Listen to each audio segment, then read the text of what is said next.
So if we haven't met before, my name is Gabe. It is so good to be here. Hello. I wasn't expecting the talkbacks today. It's good to be here. Thank you so much for taking some time out of your Sunday to be here with us. And some of you may or may not know, but right now, we have some representatives from our church running in the Chicago Marathon. Oh, yeah. So last I heard, one of our congregants, Andrew, he was almost done. I think right now he probably is done because the last I checked was about 10 minutes ago. And then Pastor Leonard, he's just passed the 30-ish% mark. And Andrea has passed about a quarter of the way through. So they're all doing good. They're doing okay. We just wanted to finish. I think running is great. It's not for me. I don't run unless I'm being chased. And if that's the case, I usually am just trying to run a little faster than whoever else might be getting chased too. That's what I'm all about. That's not my thing. But that's okay if it's yours. I think running is awesome. It's good to be healthy, have a healthy lifestyle. But we're not here to talk about that today. We are here to talk about what it looks like to live in a life together, to be in community with people. And throughout this series, Grafted, that we've been in, we've had the opportunity to ask questions. Those questions have been answered in a midweek podcast. So throughout the rest of the service, you'll notice there's going to be a QR code on the screen. It'll be down in the corner. If you have questions, and it could be about what we're talking about today, maybe it's something that came up over the last few weeks, or it could be something completely different. Please feel free to scan that. I'm already trying to remind myself if I see you with your phone out, it's not because you're bored, it's because you're scanning a QR code. And ask the questions. We would love to answer them. We want to engage with you in that way. But again, I'm going to be talking about what it looks like to live in a way where we're doing life together. That's a phrase we talk about around here a lot. If you've been around here for a while, you've heard us say this phrase, life together, life together, life together. And it's a great ideal. But as I was thinking about it this week, we live in a society where doing things with others, it's not that it's something people don't do, but we really... What we do is we applaud those who are individuals, right? We applaud those who kind of go solo in life. And it made me think of some of those phrases that are ingrained in us, even from a young age. You could probably finish them for me. One of them is stand on your own 2 feet. Thank you. A little participation is good. You got to pull yourself up by your own bootstraps. Yes. And then my dad's favorite growing up, if you want something done right, do it yourself. Absolutely. Independence is great. It's good to be able to do things by yourself, but there's a danger with this being your only line of thinking. And that's because I think you can become a very capable person and still feel completely alone in this life. You can be surrounded by people and still feel unseen. You could be strong and find success, whether it's in the business world or whatever, and still be unbelievably isolated. And I think it's because deep down we know life wasn't meant to be lived that way. That's why stories about people coming together move us on such a deep level. I love movies. You're going to hear me talk about a movie later too, but I love movies. Goonies, great movie, especially if you grew up watching it. If you watch it now, maybe not so much, but if you grew up watching it, chef's kiss. It's so good. But the Goonies did not find the treasure by splitting up, right? They found it by going together as a group. Or you look at another great movie, Remember the Titans. Such a good sports movie. It's just a good movie, period. But it's a football movie, for those of you who don't know. But it's also a movie that's talking about these things that divide us, racial divides, and people coming together who just, they're not, they look at each other and they go, I don't know how we're going to get through this, but they do, because they see each other for who they are, and they respect who they are, and they work together, and it's such a good movie. Another one, The Avengers. Anyone? Any Marvel fans? The Avengers did not win in any of those movies. Technically, they didn't win in one of them anyways. But they didn't win in any of those movies until they assembled, right? They worked together as a team. Or you look at real-world examples. Michael Jordan, the GOAT. Greatest basketball player ever, and I will fight you on that. Michael Jordan Did not win the championships, though, by himself. He needed a team. He had to have Scottie Pippen and Tony Kukoc and Luke Longley. It just depends on the era that you're looking at. But he needed a team, right? Or another real-world example, our first responders and firefighters. They're not going into a building by themselves, right? They can't, and they shouldn't. They want to make sure that someone is there to have their back because they understand that's important. It's valuable. And I can't be the only one who gets emotional when I see someone in a news story that steps in for someone else. So why is that? I believe it's because there's a truth that God has built into the fabric of our souls, that we were never meant to do life alone. We weren't. And so that's what this whole series has been about. We've been talking about what it looks like to be grafted into something. And so today we're going to be looking at a few questions. We're going to throw them up now on the screen, and then we're going to come back to them later. But I wanted to throw them up now just so you can start to mull them over in your head. And the first one is this: are you connected relationally to anyone here? In this room, in this building, at this church? The second one is this: are you in community or relationship with anyone outside of Sunday? So outside of what's happening here on a Sunday. And then the third one, and this is more relevant if the answer is no or I'm not sure for the first two, what's keeping you from leaning in? What's stopping you from maybe being relationally connected to people here or being in community? And my hope is that by the time we're done today, you would be willing to take a step towards being in deeper relationships with people here. And the reason this matters so much is because community isn't just supposed to be an add-on. It's not something that we're supposed to look at as optional. It's actually where God does some of his best forming work in you. So let's take a look at the early church, how they modeled this for us. In Acts chapter 2, verse 42 through 47, it says this: they, talking about the church, devoted themselves to the apostles' teachings and to fellowship, to the breaking of bread and to prayer. Everyone was filled with awe at the many wonders and signs performed by the apostles. All the believers were together and had everything in common. They sold property and possessions to give to anyone who had need.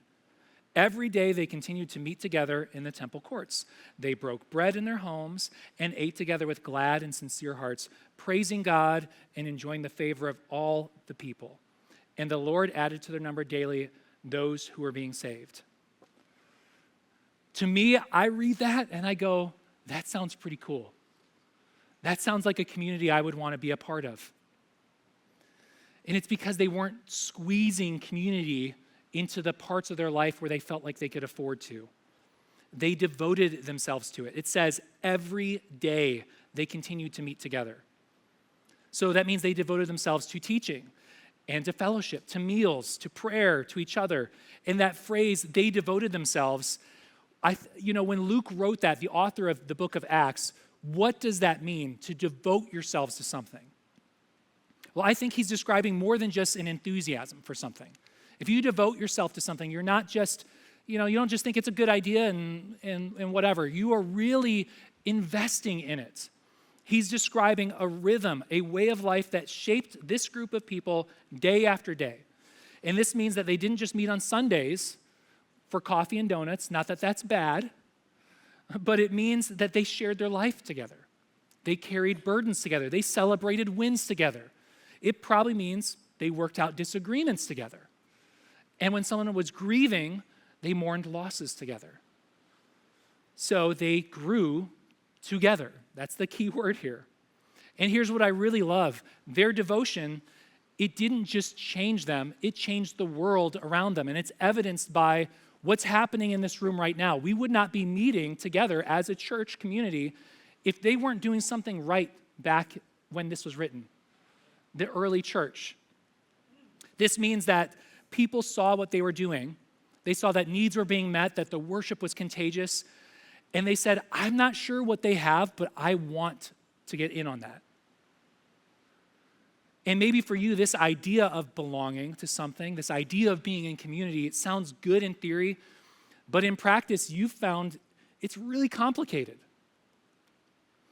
So I'm a firm believer that while it might be complicated, what you stand to gain from being in relationship and being in community is worth so much more than what you might have to endure along the way. And that's why at Forest City Church, we're really trying to create on-ramps for everyone to get into community. And we're going to look at some of those this morning, because if the Acts 2 church set the biblical blueprint for what community looks like, then we as a church are responsible to make sure that we're doing that today, which is why we created this Life Together journey. And I love that it's called a journey, because that means it's not a checklist. That means you haven't arrived. I haven't arrived. I'm on the journey. We're all on the journey. No one's completely figured it out yet, because formation takes time. So let's walk through some of those ways together that we've established as a church. These are ways that we can take part in life together. One of them that you see, whether you realize it or not, every Sunday, and we did a really big push around this, was serving. Serving, which is formation through action. This summer, we were trying to get more and more of us involved in serving, and it's not just because we need people to fill roles, it's because we understand there's a value. There's something powerful that happens when you get in the room with someone else and you're both giving to the same thing. And what you see happening is while you are going in thinking, I'm going to be giving, and my tank is going to get emptied, is as a result, you actually feel yourself getting filled back up because you're doing it alongside other people and you're growing alongside them as well.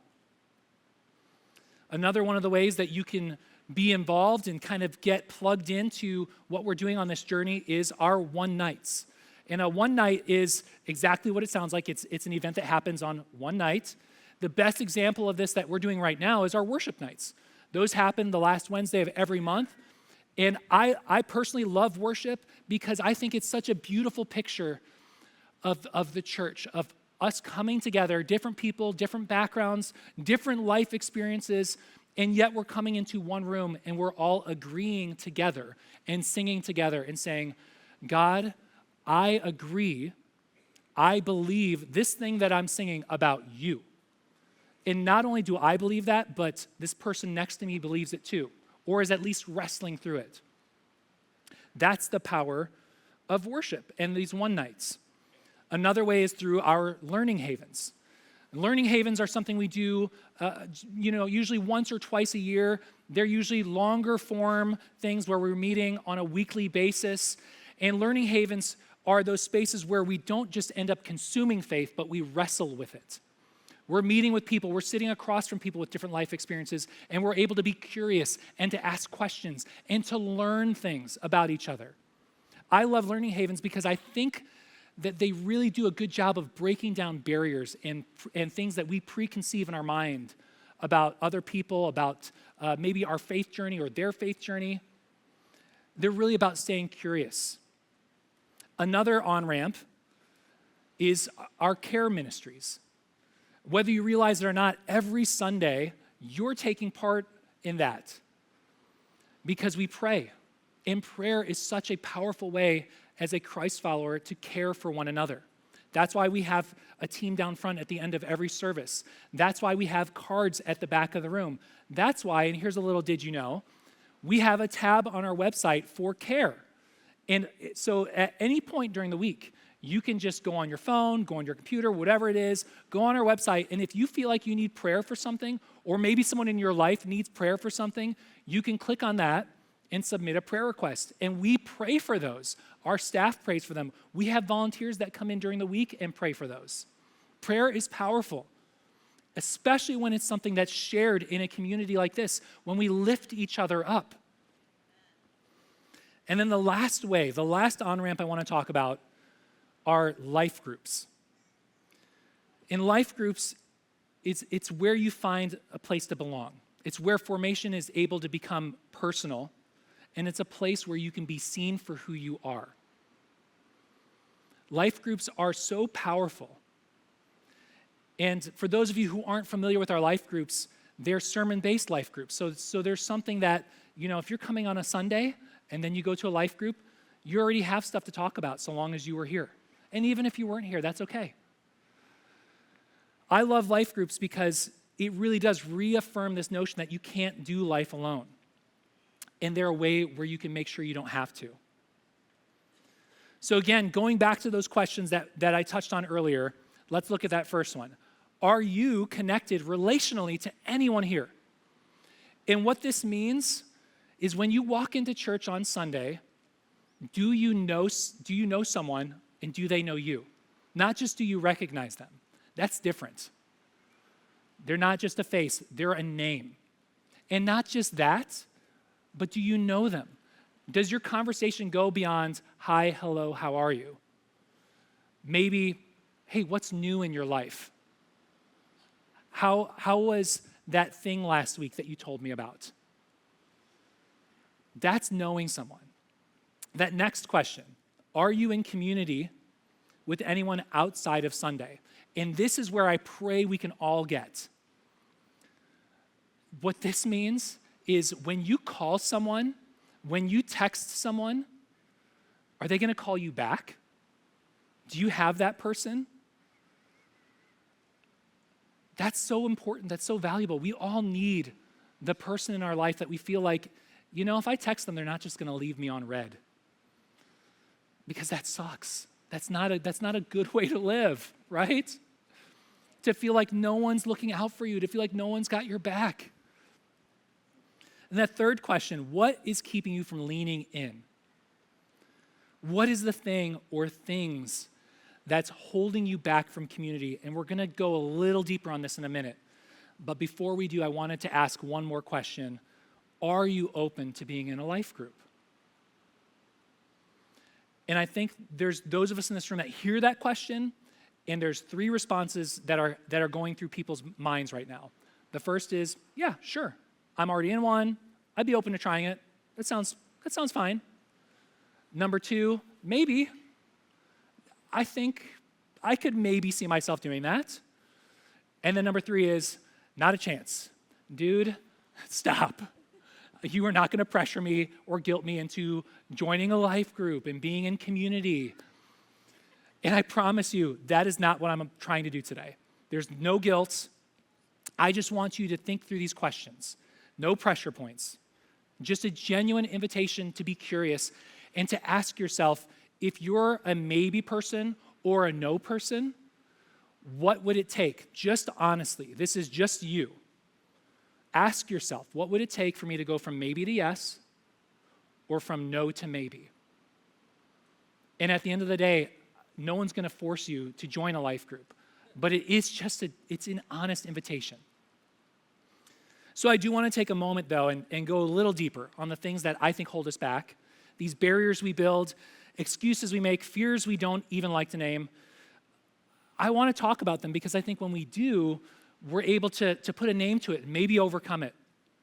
I think there's three things primarily, there's probably other things too, but three things primarily that ultimately keep us from fully engaging in community with someone else. The first one is being in community can be painful. It's hard, right? Because we've experienced something at one point in our life that promised us connection, and it didn't deliver, which resulted in deep hurt. So maybe that was from family, a friend, someone you were in a romantic relationship with, a neighbor, a coworker, promises that weren't kept. I don't know what it is. But odds are you opened up or you allowed someone in and it didn't go well. So your response now, likely if this is where you're at, is to be guarded. But not just to set healthy boundaries, which are good. Healthy boundaries are good. I'm not telling you to be in an abusive relationship. But instead of just setting healthy boundaries, you're saying to yourself, I'm setting a wall up that no one can get through.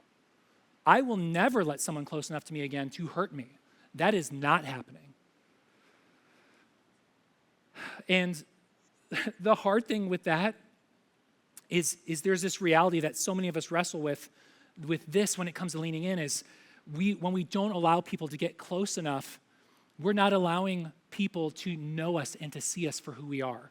And that is hard. And while I think some of us have experienced hurt, others of us, the other thing that we deal with, this is the second thing, is we're just busy. I'm too busy to fully engage in community. So we don't mean to isolate ourselves, but we tell ourselves things like, or maybe this is true, our schedules are just jammed, and so our energy is low. I've had a hard enough time juggling work, kids, school, whatever else it might be. I don't have time for this. This sounds nice, but it's just too much. And the danger with this is busyness has a way of convincing us we're in control, while it quietly keeps us from the very people that we need most in our life. Because being busy doesn't just feel dangerous to us when it becomes normal. But the danger is real. Distraction is one of the enemy's favorite tools. And I love the way Corrie ten Boom said it. She said, the devil doesn't have to destroy you, he only has to distract you. Or as a good friend of mine once told me, Gabe, you will find the time for the things that you want to find time for in life. And that's true, right? We convince ourselves we're too busy until we're not. Until something comes along that you go, actually, I will make time for that. I could make time for that. I could carve out just a little bit. But if busyness keeps us from community by filling our calendars, I think our perceptions can keep us from it by filling our minds. And so that's the third thing. That we don't see ourselves being the right fit for community. We disqualify ourselves before anyone else can. And this could be by saying things like, I'm just not spiritual enough to be in a life group or to be, in community with people at church. Or I wouldn't know what to say. Or I don't really fit in that kind of group. Or, and this is one I do hear, I'm way too introverted, valid. Or I'm way too extroverted for that group of people. Or I'll go once I get my life together. Do any of these sound familiar?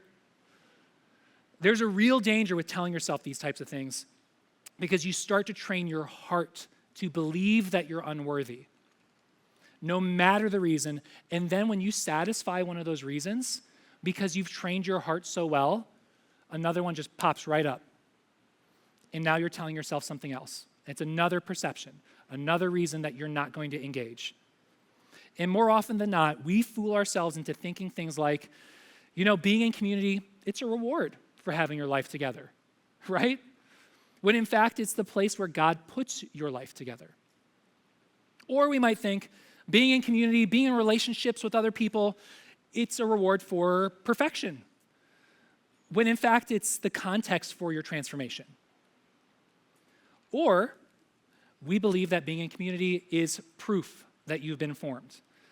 But it can't be that, because being in a relationship with other people is the environment where God does his best forming work in you. That's just true. And sometimes the biggest obstacle isn't the people around us, it's the story that we've been telling ourselves when perception is the thing that is keeping us back. It's things that we tell ourselves like, I'm fine on my own. I'm good. I got this. Or I'm just too different. I don't think I'd fit in. Or, I don't think they would really like me if they really knew me. Or, I just don't need anybody. I got this. But the gospel tells a different story. It says, you were made to belong. And it says that by being grafted into God's family, it just doesn't have to be a metaphor when it's a reality you can live in. And I don't understand, and this is maybe just me, but I don't understand who wouldn't want that. Who wouldn't want to have someone there who sees you, who loves you, who cares about what happens to you? I really love this quote from C.S. Lewis that says, a friend is one who knows the song in your heart and can sing it back to you when you forget the words. That sounds incredible to me. I want people like that in my life. I want people who know me in that way. And I want that for every single person in here. And maybe that's what God's been trying to remind you of lately, that there's more for you than isolation, or that independence was never his design for you. that connection doesn't have to be optional, it should be essential. And so if you've been feeling like you're on the outside looking in, or if maybe community just feels like one more thing on your to-do list, I hope you hear me when I say that God isn't asking you to perform for anyone else. Today, tomorrow, the day after that, all he's asking is for you to consider participating. That's it. To take a step, to show up, to let somebody just a little closer. And that's why I said earlier, and I'll repeat it, what I believe is that relationships are hard, but what you stand to gain is worth so much more than what you might endure. Because when you open your life to others, you start to see what the early church saw, that God's best work often happens between people. And so we're going to make a hard shift. I mentioned movies earlier. Every year, especially when it gets colder, I don't know if you're like me, but I just feel like sitting down and watching a long movie. And there's one movie in particular, before I even get there, some of you are going to know. There's one movie in particular where if it's real bad outside, or if I just really want to stay in and watch something, I'm watching all 12 hours. Anyone? Lord of the Rings? The extended? I'll go extended. I don't have to. I got like one woo. Thank you. Lord of the Rings, such a good movie. We're going to be talking about it a little bit here. I apologize if that's not your thing, but it's a great story, good movie, and if you're upset with me for ruining the ending, it's been out for a long time, so I don't feel bad. But Lord of the Rings is about this group of people who are given this incredible task. There's a lot of different people in this group. Today we're going to primarily look at two of them, Frodo and Sam. Now these two people Frodo in particular is given a ring of power, if you've seen the movie. It's this ring that if it were to get in the wrong hands, things would get bad, real bad for everyone. And so his task is to essentially take this ring, and I know I'm butchering the story because I'm trying to keep it real short. I'm getting 12 hours down to about 3 minutes. He takes this ring and he needs to take it to where it was forged in the fires of Mount Doom, which is not close to where he is. It's a long way away. It's a journey. In the books, it talks about it taking him years to get there. And what I love about this story is that Frodo is just a very normal person, very mild-mannered, very quiet, nothing special about him. But he has this friend, Sam. And Sam is his best friend. He is committed to him. So in the span of these movies, you see Frodo and Sam going on this incredible journey where they travel through darkness, they face betrayal, they climb mountains, they endure exhaustion, hunger, fear, they're chased, attacked, there's giant spiders. It's crazy. And they're tempted to give up more than once. And they reach this point where they finally are in the distance. They can see this mountain. And it's like you can feel it. They're here. All right. They finally made it. And they get to the mountain, and it's at this point that the weight of the ring, the weight of everything that they've been going through, the burden has just become so much. Frodo is tapped out. He's done. And if you're anything like me at this point, when I first saw this movie, and he collapses on the side of the mountain, and you can see this look of resignation in his face, and he's just like, I can't do this. I'm sitting there going, I sat through how much of this movie? This cannot be the way it ends. Get up. Come on. And Sam, his best friend who's been there with him, comes over to his side, and what he doesn't do is say, come on, let's go, get up. Just get up. Come on. It's right up there. You know, he instead kneels. He comes down beside him and he says to him, because he knows this ring, what Frodo has, is his burden to carry, not Sam's.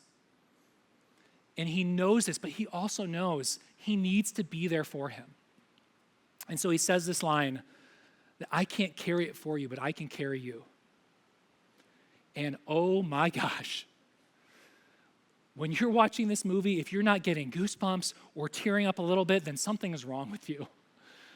Because what would it look like to have this kind of friend in your life? And maybe that's just me.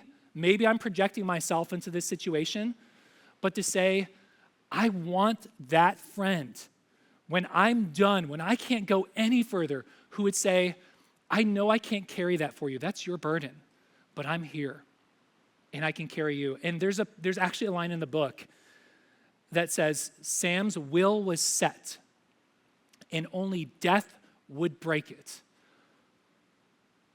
Like, that's what being in relationship is all about. Being with a friend like that. I want that. I want that for you. And that's what life together can look like. When someone can't take another step and you come alongside them, not to fix them or to shame them or preach at them, but to carry them. It's the friend who checks in on you when you disappear, or the group that surrounds you when your life is falling apart. It's the person who says, and this is important, especially when you're grieving, they come to you and they say, I can't take your pain away, but I'll sit here with you in it. That's community, and that's formation in motion. That's living with a sense of togetherness. That's the kind of love that Acts 2 describes, and that does not happen by accident. We have to step in for each other. Paul says it like this, carry each other's burdens, and in this way, you will fulfill the law of Christ. Or there's a great biblical scholar, Henry Nouwen, who says, when we carry one another's burdens, we discover that God is carrying us both. Because the law of Christ is not rules and checklists. It's a love that lifts one another up. It's a love that carries, and it's a love that shows up. And here's what I know. In a room this size with this many people, there is someone in here today who has a burden that you're carrying. That's just true. There are people in here who have burdens, and maybe you've just, you've been wrestling with, what do I do? And you want that person that you can send that text to and say, I'm going through a hard time and I need to talk to someone about it. You're the Frodo in this story, and you need someone like Sam. But here's what I also know. There are those of us in this room where right now, where we're at in our lives, our opportunity is to be Sam for someone else, because we know someone who is going through it. They're struggling with something. And it's our job as someone who's in relationship with them, someone who's doing life with them, to come around them. And that's why life together is not just a journey, or it is a journey. It's not just a checklist. It's about choosing real people over the idea of what we think community should be. So I love this quote from Dietrich Bonhoeffer, where he describes that. He says, the person who loves their dream of community will destroy community, but the person who loves those around them will create community. And that only happens when you decide to lean in. I said it before, but that doesn't happen by accident. God's reminding us that the goal here isn't to find perfect people, it's to love real ones. Because you were never meant to carry life's weight alone. And you don't have to. God has placed people in your life, hear me say this, God has placed people around you to help carry that load in this room. And he's placed you in someone else's life to help carry theirs. That's what the church is supposed to look like, and that's what it means to be grafted into one another. And so here's what we're going to do. Here's how we're going to start to close things up. On your way in, you should have gotten a card. And I already told you, I'm not here to guilt you. I'm not here to try to pressure you. This is just an open invitation. But what I would love is for 100% participation with this card, because we're going to take some time right now to fill it out. So if you did not get one of these, if you just want to raise your hand, we've got people who would like to pass these out. Make sure that you get them. But on this card, there's some general information up top. Fill that out. After that, here's the important part. There's 2 boxes. And if you don't want to check either box, that's okay. Totally okay. But just think through it. Consider it. The first box says, yes, I would be open to leading a life group. Now, if this is you and you want to lead a life group and you check this box or you're just curious, this is not a commitment. I promise. If you check this box, no one's holding your feet to the fire. We just kind of want to know. As a team here, we want to know who's in the room and who's maybe considering or would like to consider leading a life group. And if this is you, we will come around you. We will help train you. It's not something, we're not looking for a perfect person. We're just looking, we just want to have the conversations, okay? Second box, yes, I would be open to joining a life group. And again, you don't have to check this box. You could take this card home if you want. Pray about it, think about it. You can go on our website at any time. We have a tab that talks about doing life together where you can investigate things that way too if you lose the card. But what I just really want to encourage you to do is think to yourself, if you're in that maybe or that no category, what would it take? What would be just a little step? And maybe the little step is still you and no, but you're a little closer to maybe. That's okay. That's all right. And then under that, there's a few other boxes because we want to know how we can connect you if you're interested in being in a life group. So we're going to take a few minutes right now, fill this card out. We're going to play a little music. Feel free, if you came with someone, you talk amongst yourselves, but don't go anywhere.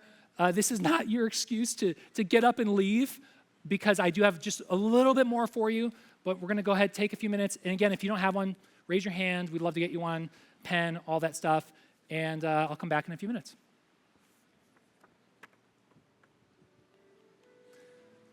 Okay, if you're not done, that's okay. Usually I'm trying to watch the room. When it feels like the murmur is starting to turn to a dull roar, that's when I'm going, okay. I think most people are done. If you didn't fill this out, again, that's okay. I would love to get 100% participation, but I know everyone's on a different journey. That's all right. So here's what we're going to do now. If you filled this out, or if you have questions, we've got life group leaders and a life group table. It's out right past the new family desk, so it's out those doors. If you filled this card out, head over that way, drop it off. If you have questions, you want to have conversations, they would love to talk to you about what being in a life group, being connected that way in community could look like. But even if that's not you, please, if we're doing anything today, it's asking ourselves this question of how do we lean in more? Because that's important, that's valuable.